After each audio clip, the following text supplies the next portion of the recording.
All right, so we have hit the 2-week mark since transplanting our plants into the AEVA. As you can see, things have grown here. This is the basil we're looking at. We also have lettuce down below, as well as here. Here's our kale.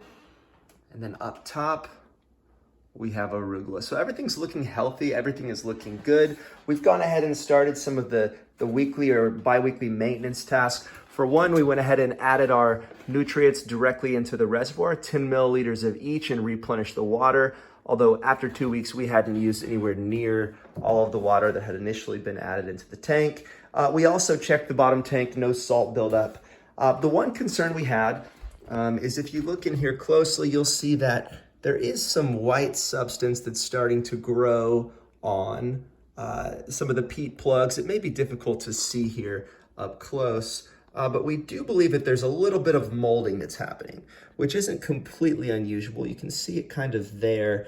And what we decided to do, we are going to use hydrogen peroxide. So we've gone through and we've sprayed each of the peat moss plugs with the hydrogen peroxide solution, 20 parts water, 1 part hydrogen peroxide. So that should clean it up and clear up that issue pretty quickly. We also reached out to Just Vertical to check. A lot of the plants are displaying this kind of hanging motion. You see here how it's not really sticking straight out, but it's more so hanging.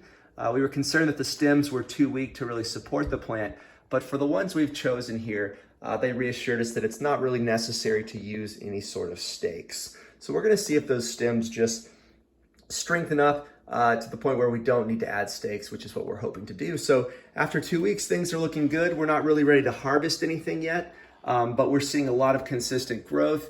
We haven't had any issues yet where we've seen water dripping down or salt buildup on the peat moss plugs. So everything is looking good after 2 weeks. We are happy with the progress.